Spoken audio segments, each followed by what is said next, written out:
আমেরিকার criminal minded president Donald J Trump তিনি এখন বলছেন ইরানের সঙ্গে আলোচনা করবার সময় শেষ। এই মুহূর্তে আর ইরানের সঙ্গে আলোচনা করতে তিনি প্রস্তুত নন।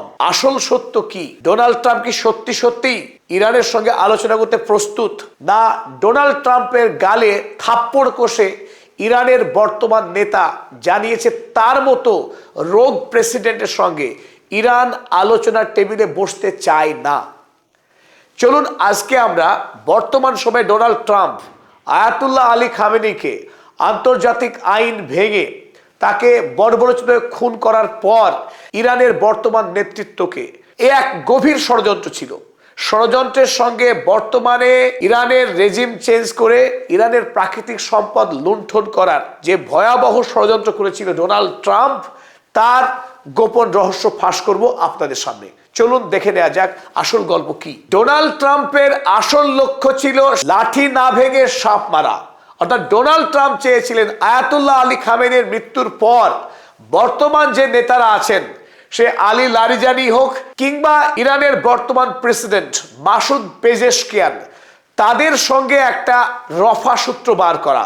আয়াতুল্লাহ আলী খামেনির মৃত্যুর পর বর্তমান ইরানের নেতারা তারা ইরানের বিপ্লবকে ধরে রাখতে সংকল্পবদ্ধ হবে না, বরং ডোনাল্ড ট্রাম্পের ভয়ে তারা ডোনাল্ড ট্রাম্পের সঙ্গে আলোচনার টেবিলে এসে ইরানের স্বাধীনতাকে বিক্রি করে দেবে। ফলে আমেরিকা ইরানের প্রাকৃতিক সম্পদের প্রতি অবাধ অধিকার লাভ করবে। মধ্যপ্রাচ্যে যেভাবে সৌদি আরব থেকে গোটা গালফ কান্ট্রিজের প্রাকৃতিক সম্পদকে যেভাবে লুণ্ঠন করছে আমেরিকা, একইভাবে অতৃপ্ত আত্মা আমেরিকা বিগত 1979 সাল থেকে যে অধিকার পায়নি সেই অধিকারকে ভোগ করবে আয়াতুল্লাহ আলী খামেনির মৃত্যুর পর। সেটাই ছিল বাসনা রোগ প্রেসিডেন্ট ডোনাল্ড ট্রাম্পের। কিন্তু ডোনাল্ড ট্রাম্পের গালে সপাটে থাপ্পড় মেরে দিয়েছে আলী লারিজানি। আলী লারিজানি জানিয়েছেন, we will not negotiate with the United states. খুব স্পষ্ট করে জানিয়েছে আলী লারিজানি যে আমেরিকার মতো বিশ্বাসঘাতক রাষ্ট্রের সঙ্গে, সাম্রাজ্যবাদী আগ্রাসী রাষ্ট্রের সঙ্গে, যে রাষ্ট্র জায়নবাদকে লালন করে, ওয়ার ক্রিমিনাল বেঞ্জামিন নেতানিয়াহুর হাতে সামরিক অর্থ প্রদান করে নিরীহ গাজাবাসীকে খুন করার কাজে, সেই বিশ্বাসঘাতক প্রতারক রাষ্ট্রের সঙ্গে ইরান আলোচনার টেবিলে বসবে না।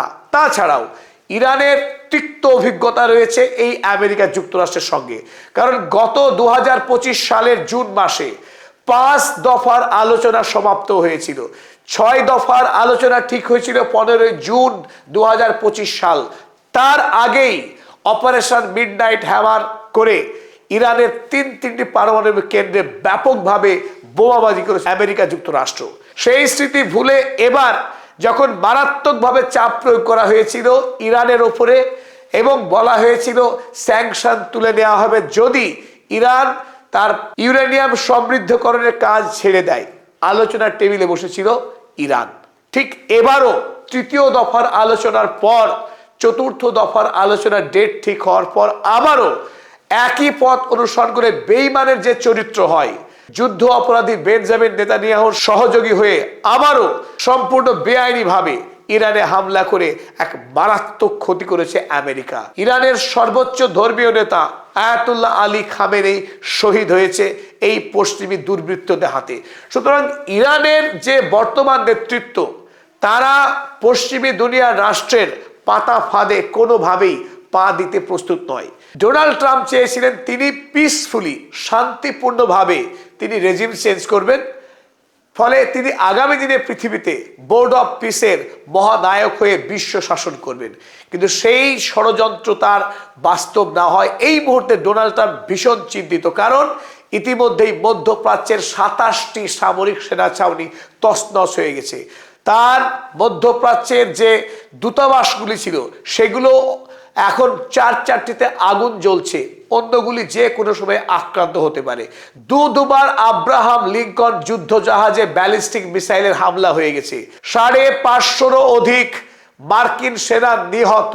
এই অবস্থায় আমেরিকার ভেতরে এই মুহূর্তে ডোনাল্ড ট্রাম্পকে প্রশ্নের সম্মুখীন হতে হচ্ছে। তার বেআইনি কাজের জন্য জবাবদিহি করতে হবে আমেরিকার কংগ্রেসে। ডেমোক্র্যাট দল আটঘাট বেঁধে এই মুহূর্তে ডোনাল্ড ট্রাম্পকে আইনি জেরা করার পথে এগিয়ে যাচ্ছে। এই বেগতিক অবস্থায় ডোনাল্ড ট্রাম্প আন্তর্জাতিক এবং দেশের মধ্যে অত্যন্ত বেকায়দায় তিনি চাইছিলেন মুখ রক্ষা করতে, শান্তি খেলা করতে ইরানের এই বর্তমান নেতার সঙ্গে। কিন্তু ইরানের বর্তমান নেতৃত্ব তারা জানে যে ডোনাল্ড ট্রাম্প কেবলমাত্র শক্তির ভাষা বোঝে। ছলনাকারীকে একমাত্র লাঠির ঘায়েই শায়েস্তা করা যায়, তাকে সোজা পথে আনা যায়। তার সঙ্গে সততার কথা বলে, আইনের কথা বলে তাকে সোজা পথে আনা যাবে না। তার জন্য ইরান এই মুহূর্তে প্রস্তুত। তার কাছে যে ছবিটা দেখছেন আপনারা, এগুলো সব ড্রোনের ছবি, শাহিদ ড্রোন। ইরানের হাতে এই মুহূর্তে এইরকম শাহিদ ড্রোন ৮০,০০০-এরও অধিক ড্রোন মজুত আছে। এবং মজার কথা কি, এই শাহিদ ড্রোন দিয়েই ইতিমধ্যে মধ্যপ্রাচ্যে যে আগুন ধরিয়ে দিয়েছে ইরান, তার মূল নায়ক কিন্তু শাহিদ ড্রোন।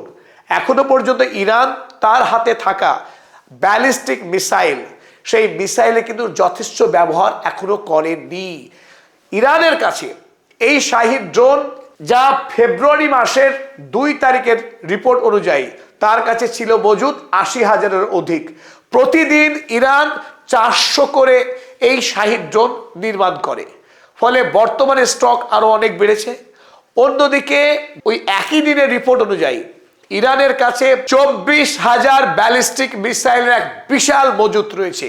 এই ক্ষেত্রেও পশ্চিমী দুনিয়া একটা ব্ল্যাকমেল করার চেষ্টা করছে, ইরানকে মনস্তাত্ত্বিকভাবে চাপ দেয়া, যে তারা বলছে যে ইরানের হাতে আর বেশি মিসাইল নেই, মিসাইল ফুরিয়ে এসছে, অতএব ইরান আত্মসমর্পণ করতে বাধ্য হবে।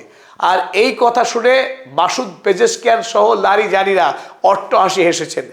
ইরান শহীদ হতে প্রস্তুত আছে, কিন্তু আমেরিকার মতো ঘৃণ্য রাষ্ট্রের কাছে তারা মাথা নত করবে না। লড়াই করে হয় তারা মরবে কিংবা জিতবে, কিন্তু হারা জানে না পারস্য জাতি। গত ৪,০০০ বৎসর ধরে পৃথিবীর কোনো সভ্যতা ইরানকে পরাস্ত করতে পারেনি, এবারও তার অন্যথা হবে না। এ কথাই স্মরণ করিয়েছে আলী খামেনেইর উত্তরসূরিরা। এই ক্ষেত্রে আমরা আরো একবার স্মরণ করব যে কথা আমরা বলছিলাম ইতিমধ্যেই।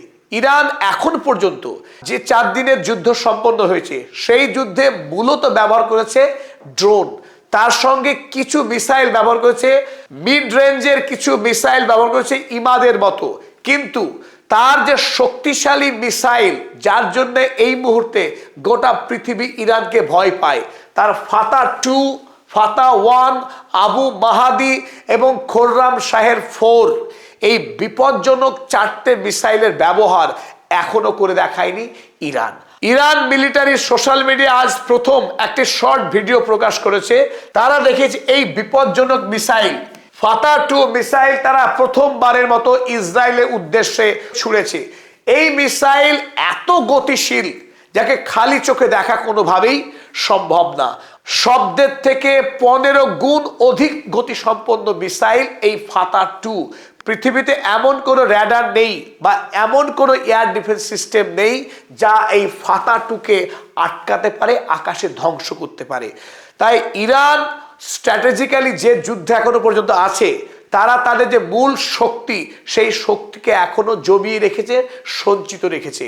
ধীরে ধীরে তারা দীর্ঘমেয়াদী যুদ্ধের যে খেলা, যাতে করে তার যে শত্রু রাষ্ট্র তাদের এয়ার ডিফেন্স সিস্টেমকে ধ্বংস করার, এয়ার ডিফেন্স সিস্টেমকে দুর্বল করার পর তারা এই ভারী ভারী মিসাইলগুলো ব্যবহার করবে।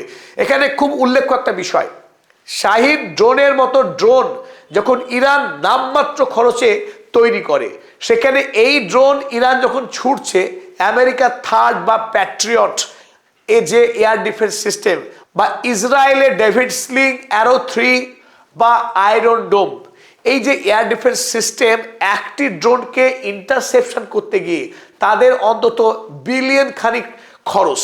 তাই এই হারে যদি খরচ করতে হয় আমেরিকা যুক্তরাষ্ট্রকে, আমেরিকা যুক্তরাষ্ট্র আগামী দিনে দেউলিয়া হবে, এতে কোনো সন্দেহ নেই। ইরান যুদ্ধের পর আমেরিকা যুক্তরাষ্ট্র দেউলিয়া হয়ে যাবে, তার সরকার ভেঙে যাবে নিঃসন্দেহে বলা যায়। তাই এই ইরান যুদ্ধে যদিও আয়াতুল্লাহ আলী খামেনেইর মৃত্যু হয়েছে, কিন্তু ইরানের রেজিম চেঞ্জ আমেরিকা কোনোভাবেই করতে পারবে না। অপরদিকে এই ইরান যুদ্ধেই আমেরিকা রাষ্ট্রের ধ্বংস অনিবার্য। আপনাদেরকে দেখাতে চাই এই ফাতা 2 মিসাইলের একটি ক্লিপ। হ্যাঁ, কিন্তু শর্ত প্রযোজ্য, চোখের পাতা ফেলবেন না, মিস হয়ে যেতে পারে।